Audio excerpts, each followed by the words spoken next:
The reason I'm up here talking about this is if it took me 20 years to get help, there might be somebody out there who hears what I have to say and says, maybe that's what's wrong with me or my child or my friend or whatever. And I want to help somebody.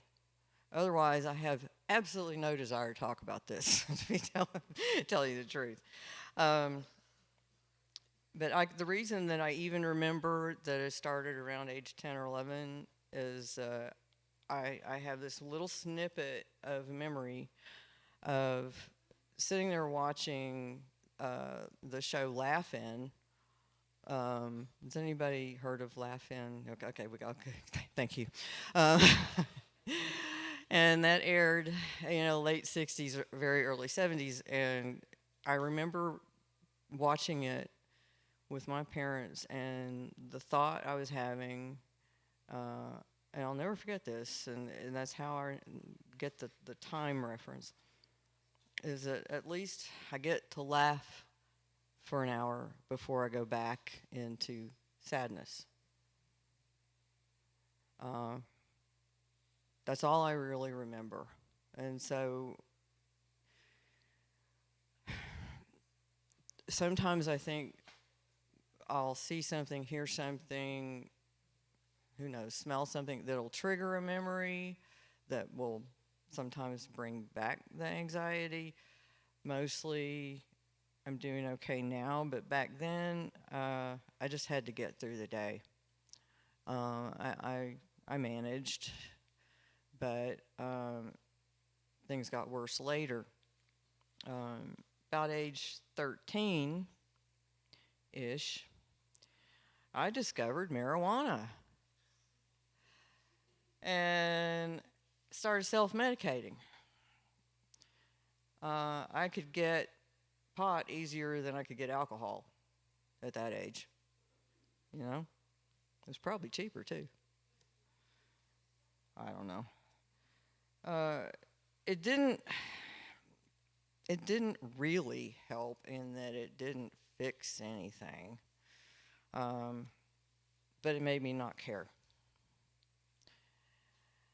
And so I didn't care through high school and all of that. I was bullied in high school. There was some pressure there, and so seemed like there was always something going on that triggered anxiety symptoms in me. So what's it feel like? It feels like it's almost a sense of doom. Uh, Whatever it is you're supposed to do, you can't do it. You can't function sometimes. It can be paralyzing. Because if you think about it, it's fear. It's a fear of something. Uh, Managed to get through school. Of course, that's the the easiest part of your life sometimes. Um, in my 20s, I was still having those symptoms, um, but I was busier. I had to work. I had, got through school, held down full-time jobs, but I was always restless. I always felt like I need a change of scenery. I need a different job. I need to move to a different town. I did a lot of that kind of stuff, like running from myself, maybe. I don't know. I did not like myself. Uh, I, if you indicated that you liked me, I probably followed you around like a little puppy because I could not imagine why. Um,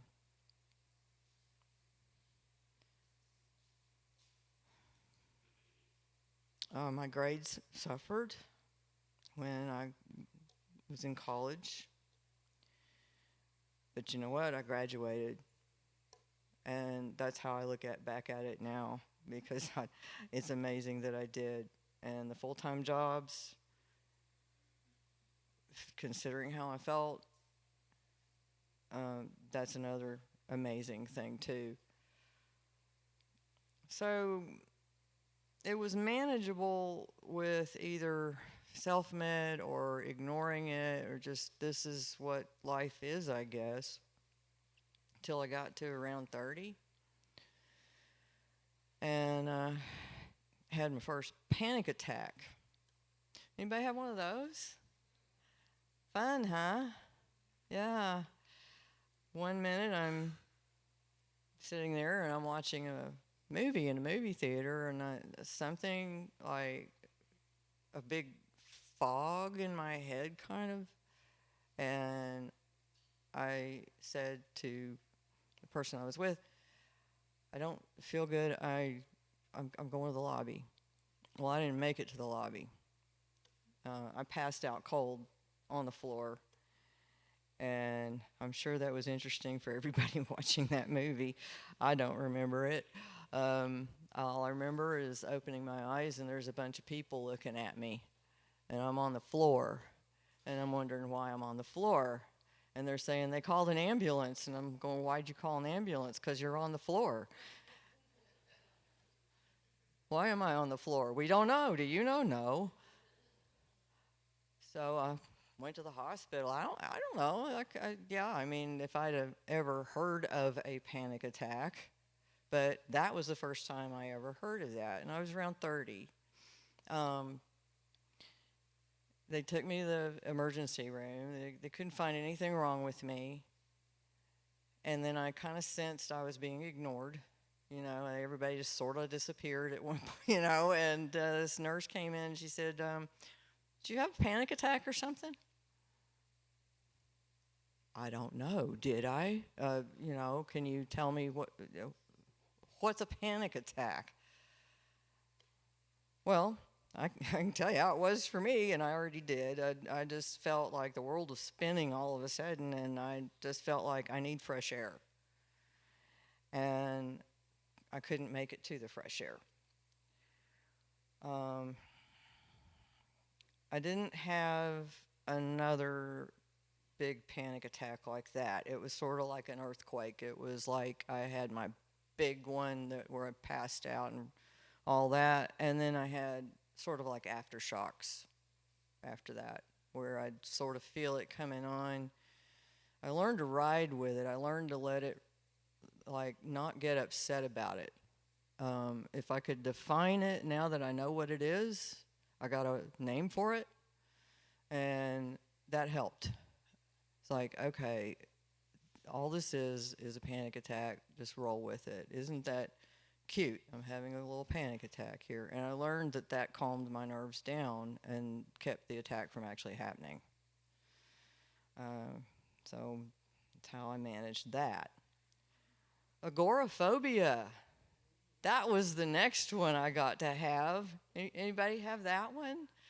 Oh, yeah, isn't that great? You know, you get in the car, you're going to just run an errand, and get down the road a little bit,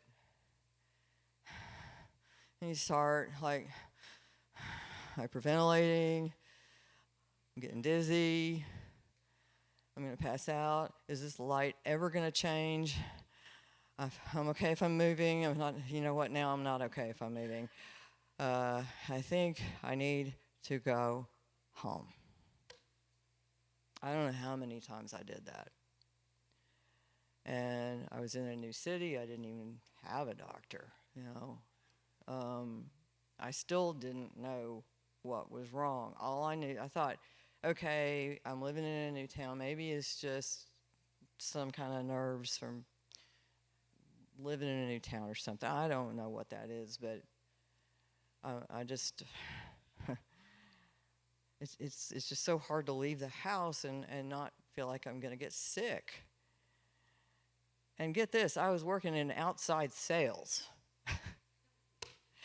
Particularly back then, this is probably like early 90s, very early. You couldn't do your job over the internet or phone it in or anything. You had to actually get out and do your outside sales job, you know, calling on businesses and stuff. And I don't know how I did that. I really don't. But I managed to do what I had to do. And it's probably all I was able to do was just the bare minimum. Um, but I remember going out and making calls with another one of the sales reps. One day we shared territory and like, we'll work yours in the morning, mine in the afternoon, that kind of thing. So we're at lunch and my whole body feels like just shaking, dizzy, sick, headache, uh, my brain fog, eyes, blurry, and we're having lunch, and she's looking at me and talking like everything is fine. I'm like, how can she not look at me and see that there is something very wrong with me? Nobody could tell. And I was really good at faking it by then. She never knew all day that I was sitting in there feeling like I was about to die or something. And I kept thinking, how come people can't see that there's something wrong with me? And so that's one reason I wanted to talk about that today. Because no, you can't see it. And no, they may look like they're fine. And they may be putting on a total act. You don't get to know that somebody feels like that unless they're very, very close to you. I never talked to anybody about it. I suppose I talked to my husband, but I don't even remember it. I don't remember it. I finally, this is where God stepped in. Somebody had to tell me what was wrong with me. So how's that going to happen? Well, I was in the break room at work one day, brought a sandwich with me or whatever. So I'm in there by myself. It's a clean room, so it's not like it's full of junk or something, but there was an old newspaper. Now, I'll look at that. It's 2 months old, but who cares? It's something to look at. We didn't have social media or anything like that back then. There was no. You had to actually read newspapers and magazines and stuff. You know about those, right? Anyway, so I'm looking at this 2-month-old newspaper, thinking, okay, I'm just flipping through, and there's Dear Abby advice column. You heard of Dear Abby? Okay. Well, she was an advice columnist that was very popular back years ago, okay? And she was in like practically every newspaper. And I remember it was a man who wrote this letter. I was reading Dear Abby. And sure enough, right there in black and white is a man writing to Dear Abby who has the same symptoms I do. And my first thought was, boy, this guy's more desperate than I am. You write to Dear Abby to find out what's wrong with you. But I finally had something to point at. I was like, look, this is me. This is what I feel like. Don't remember if I kept the paper. I don't remember. But if it hadn't been for that, Dear Abby's answer was, it sounds like you have anxiety symptoms. There's medication for that. You need to see a doctor. Oh, okay. So I'm in a new town. Of course, I don't have a doctor. I'm 30. And, but I found somebody. It was just a general doctor. And I told, bless his heart, I told him what was going on. I told him about reading the letter in Dear Abby. I said I didn't know that there were other people that felt like this. I thought it was just something wrong with me. And so I finally got some medication. But until then, I was just hanging on. And I just, all I wanted was to know what it felt like to feel normal.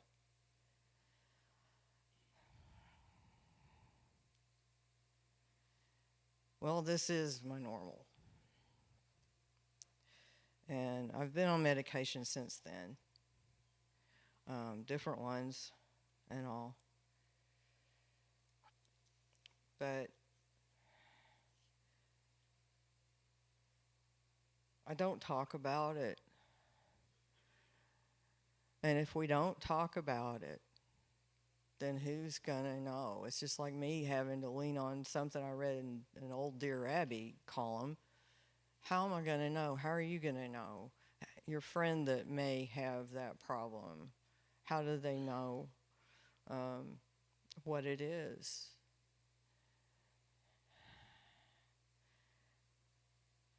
And when I said I would talk tonight, I had no idea I was going to give a testimony. God put it on my heart that night that I agreed to talk.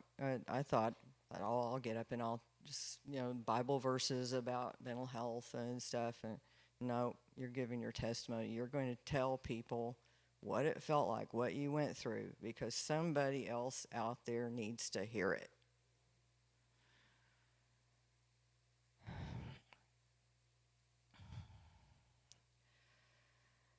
So I'm going to move on to an easier part, a Bible verse. So we should be having a Bible verse. There we go. For God hath not given us the spirit of fear, but of power and of love and of a sound mind. And if you've been coming here this month, you've heard this one already. We're going to kind of camp out on it for a minute, though, because I want to talk about why it was written and things like that. The passage is to remind us that God's given you the power to face the challenges your life brings. And don't forget, Paul wrote this, and he had an affliction. He's always talking about his affliction. He's prayed that God would take his affliction.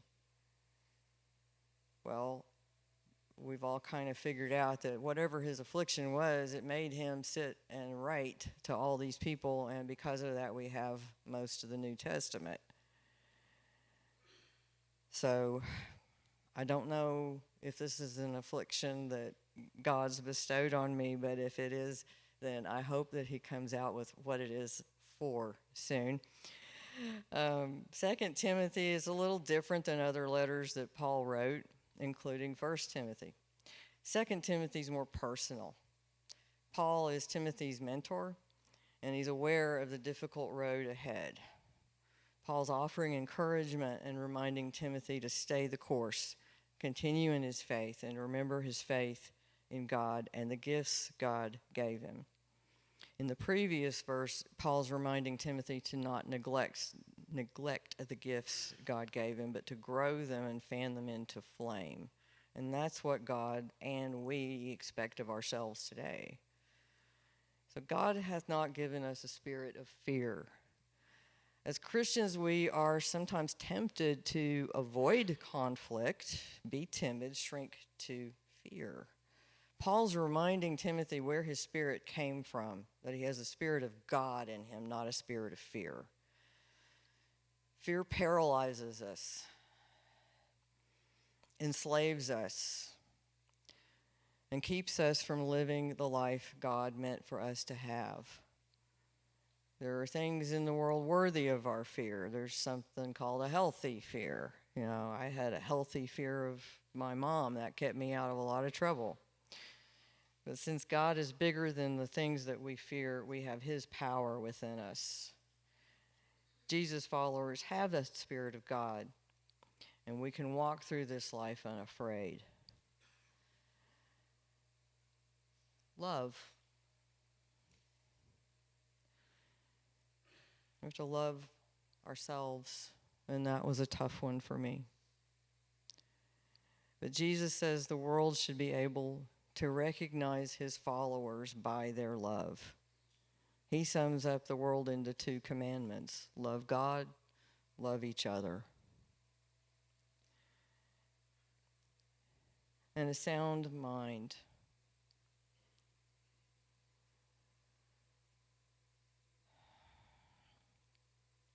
when you have a mental disability of some kind, you can still have a sound mind, but you have a challenge in an area. So, like for me, as long as I take proper care of myself, take my meds like I'm supposed to, I'm pretty much okay. I had a week off of meds a while back, and I came in here that Monday night. So, and I'd been off for a week. We were going to get me on something else the next day.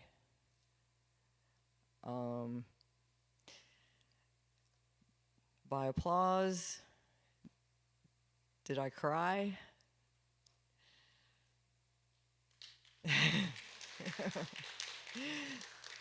The whole time. I'm so sorry to everybody else who was in the group that night. We had new people there too. I was like, oh my gosh. It's not always like this, I swear, you know. And they were so happy. One of them was getting ready to get married and all this. And I'm sitting here going,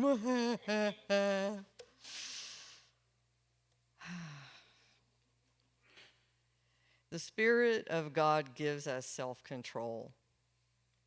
We can become slaves to our desires, thinking we are free, but really you'd be trapped by what the flesh wants. Jesus' followers do not need to be a slave to anything. We can break free of the things and circumstances that once ruled our lives. We don't need to be tossed like the waves of the sea by our impulses. We can live in God's freedom. And I've had a lot of trouble with that, being very impulsive. And it's got something to do with the anxiety. I just don't slow down sometimes. So as far as applying this verse to your life that was up there, what was in front of Timothy was difficult, but he was not to do it on his own strength. If he tried, he would fail. The promise was that if he looked to God for strength, he would have everything he needed to get through it. And the same is true for us today. Whatever is in front of you, it may be scary, intimidating. It may seem impossible, but with God, you can do it. When we admit our shortcomings, get it out in the light, which is what I'm doing right now.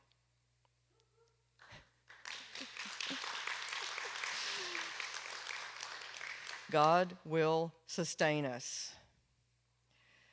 So keep your focus on God. Lean into God's Spirit. Read the Word. Just spend time with God. If you sat there like 20 minutes a day for 20 days and read the Bible, at the end of that 20 days, your discernment would be so much more improved because you've had that Word in you.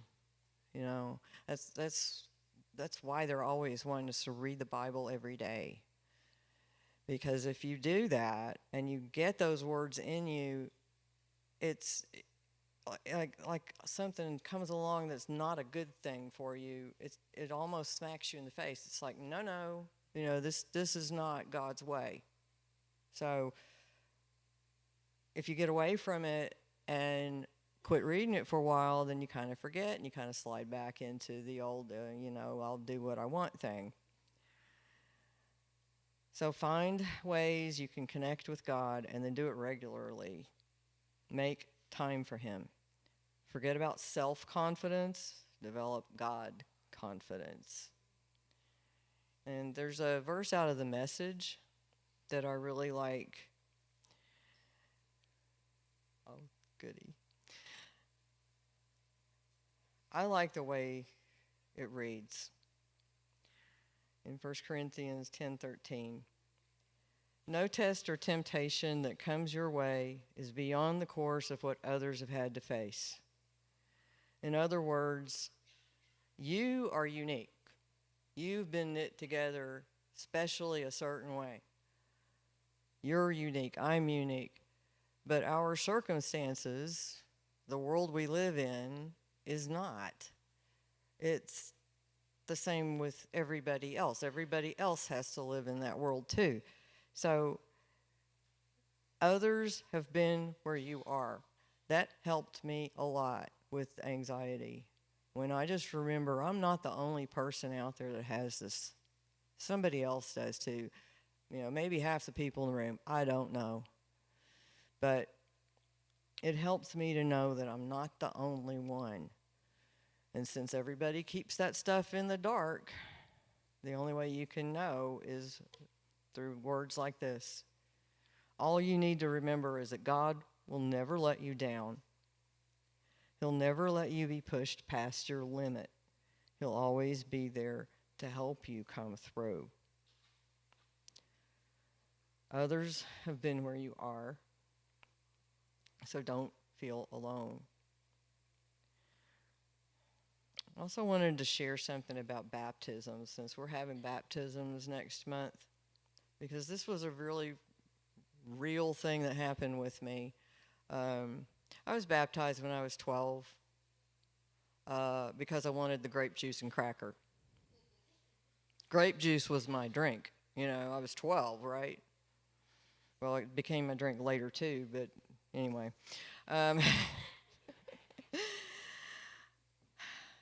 But that baptism, all I remember about it was they made me wear this robe. This is probably about 1969, 70, something like this. And I get in the water, and it was one that you actually got into this pool that was bigger than me. And the robe's coming up all around me, and I'm like trying to float over to the guy that's going to dunk me, And that's all I remember about it. But after that, I got to have juice and cracker. I was one of them. I am somebody now, But other than juice and cracker, there wasn't any real change in me. I was baptized right over there in the big room a few years ago. Maybe 8 years ago, I don't know, not sure. But I got to share this because I am not somebody who's going to get up here and tell you about miracles that didn't happen. I am not going to get up here and make up stories to make a church happy or anything like that. I am not going to do that. But I'm telling you, I went in the water, back out, and I was changed. There had always been like an emptiness right here that I could feel. But I really didn't feel it until it was filled. When I came out of that water, this emptiness was no longer there. And I felt different. And I'm like, it was like there was a hole there. And now there's not. This is weird. And then, of course, you get those little satanic attacks that happen that week, and stuff. And you're like, but at least my hole's gone. So it really did change me. It wasn't just that. There were other things. Things that I used to think were acceptable are no longer acceptable. Like maybe a TV show that a Christian might prefer not to watch. Now I'm looking at it going, I used to like that. I don't want to hear that now. I don't want to hear that language. It's nothing but F this, F that. I don't want to hear it. And things like that, little things like that I used to think were acceptable, and now I'm like, no, that's not what God wants me to do or hear or whatever. So it really did change me. I just wanted to share that because if somebody had told me, oh, you're going to be a changed person, I'd been like, yeah, right. But I really was.